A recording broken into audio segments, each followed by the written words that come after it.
देखिए 24 मई को चरही थाना क्षेत्र में एक घटना घटी थी जिसमें कुछ अपराधियों ने सीसीएल की आउटसोर्सिंग कंपनी है RKS के व्यू पॉइंट पर खड़ी 5 से 6 गाड़ियों में आग लगा दिया था, आग लगी की थी।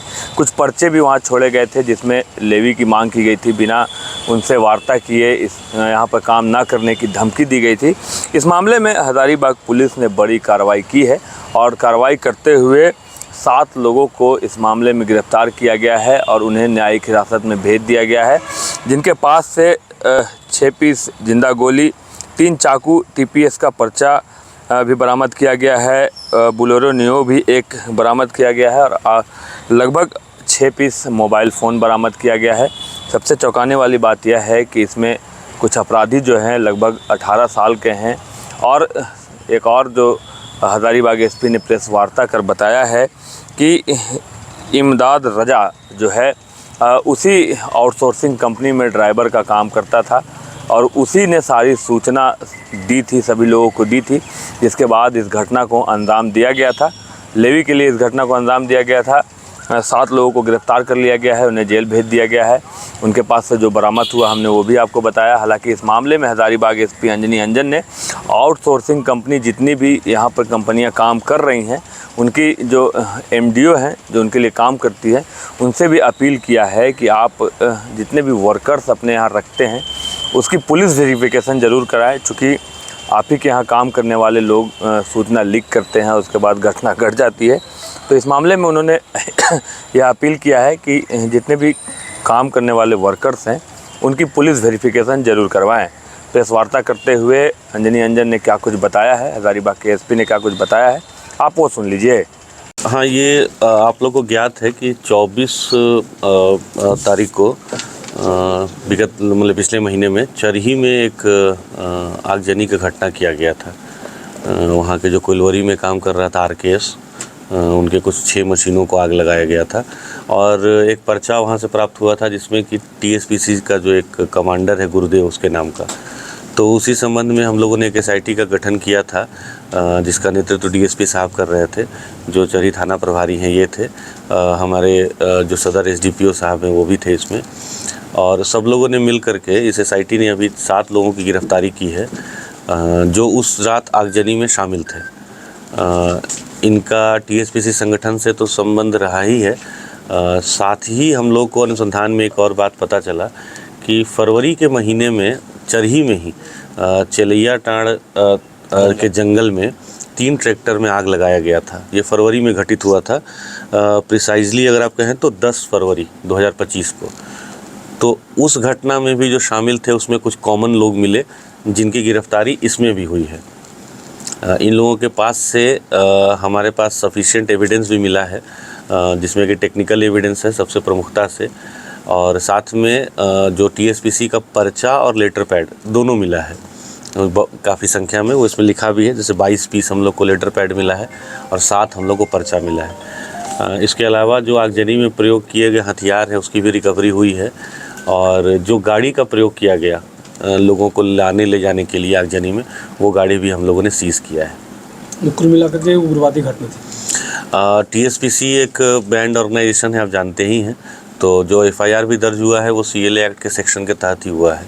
तो उस तरह से अगर कहा जाए तो ये उग्रवादी घटना ही है। महत्वपूर्ण एक बात आपने कहा कि इसमें जो एक जानकारी है जो मैं आप लोगों को साझा भी करना चाहता हूँ कि 7 में से 6 ऐसे लोग हैं जिसके ऊपर पहले कोई भी कांड दर्ज नहीं है, अभी तक मेरे नॉलेज में जितना आया है। हो सकता है भविष्य में पता चले 1-2 केस।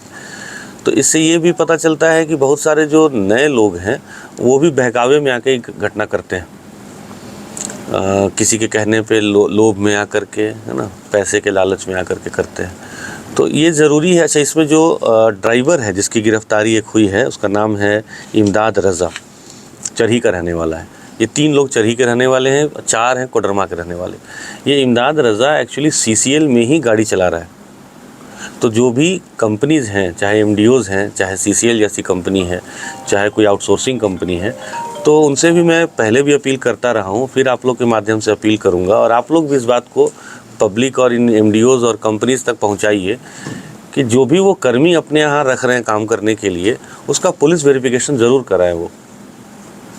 और उस कर्मी के द्वारा भी अगर उनको कोई मैसेज दिया जा रहा है तो पुलिस से हाइड नहीं करना ठीक नहीं है। जैसे इसी मामले में हजारीबाग पुलिस को कुछ भी सूचना पहले से नहीं दी गई थी कि किसी तरह का कोई लेवी का डिमांड किया गया है या कोई धमकी दिया जा रहा है, ऐसा कभी कुछ नहीं बताया गया। घटना कारित होने के बाद जब वहाँ के एक ड्राइवर की ही संलिप्तता आई, बल्कि उसी ने इसको एक तरह से ऑर्गेनाइज किया है, इतनी महत्वपूर्ण भूमिका इमदाद रजा ने निभाया है, और ये जो कंपनी के कुछ लोग उनके टच में भी था। तो एक पहला तो कि उसका पुलिस वेरिफिकेशन प्रॉपर होना चाहिए, और दूसरा कि इस तरह की कुछ भी बात आती है तो डेफिनेटली थाना तक या मेरे तक ज़रूर आएँ और बताएं, तभी ये नेक्सस टूटेगा। सुना आपने हजारीबाग एसपी ने क्या कुछ बताया है। उन्होंने बताया है कि कुछ महीने पहले फरवरी में भी एक घटना घटी थी जिसमें 3 ट्रैक्टर को आग के हवाले किया गया था। उस कांड में भी कुछ लोग जो शामिल थे वो इस कांड में जो 24 मई को तापीन नॉर्थ में घटी थी उसमें शामिल थे।